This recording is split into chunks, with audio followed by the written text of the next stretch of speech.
तर माझी ही सांबर रेसिपी तुम्हाला आवडली का? तुम्हाला आवडली असेल तर कमेंट्स करा, लाईक करा, शेअर करा आणि सबस्क्राईब करा. अशाच नवीन नवीन रेसिपी आपण पाहत जाऊ. थँक्यू. येथे आपण तांदूळ 1 वाटी आणि अर्धा वाटी तुरीची डाळ घेतलेली आहे आणि ती स्वच्छ अशी धुवून घ्यायची. आपण मस्त अशी धुवून घेतल्यानंतर त्यामध्ये तुरीच्या डाळीमध्ये आपण टाकणार आहोत 3 पाकळ्या लसूण आणि हळद,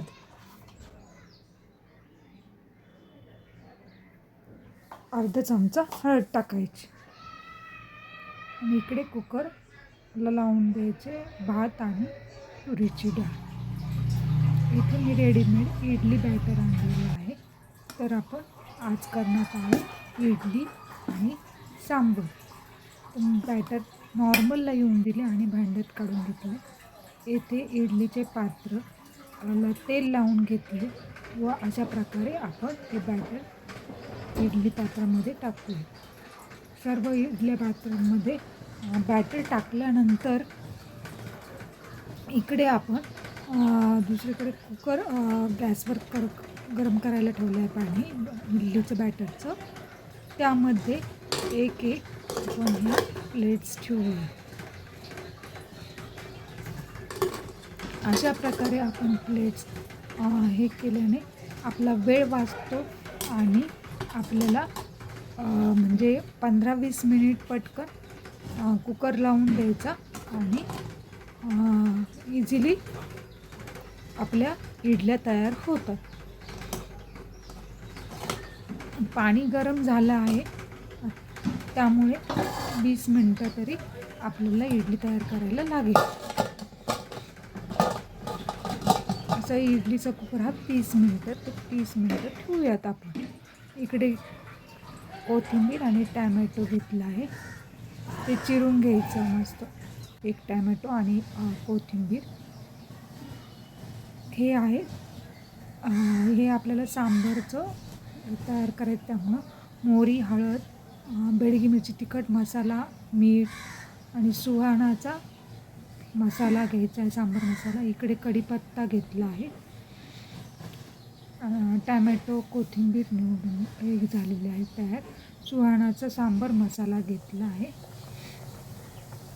इकडे आपली तुरीची डाळ शिजली आहे. इकडे आपण पॅन घेतला आहे, त्यात तेल टाकलं. पॅन गरम झाल्यानंतर मोहरी टाकली. मोहरी चांगली तडतडू दिली की त्यात कढीपत्ता टाकायचा. कढीपत्ता भाजल्यानंतर टॅमॅटो टाकायचा. टॅमॅटो चांगला परतू घ्यायचा, कच्चा राहू द्यायचा नाही. बघा मी कसं करते त्याप्रमाणे प्रोसिजर करून पाहायचा. खूप छान चव येते सांबारला आपलं. अशा प्रकारे तेलात फ्राय करून घ्यायचा टॅमॅटो. 3 ते 4 मिनटं करून घ्यायचा असा फ्राय. त्यामध्ये हळद टाकायची, लाल बेडगी मिरची, तिखट टाकायचं. यात गरम मसाला टाकायचा. त्यानंतर मीठ टाकायचं. चवीनुसार तुम्ही मीठ यूज करू शकता. कारण काही हायपरटेन्सिव्ह घरात लोक असतात, मीठ जास्त चालत नाही, तर त्याप्रमाणे तुम्ही चवीनुसार यूज करा. त्यात हिंग टाकूया. इकडे आपली डाळ शिजलेली आहे.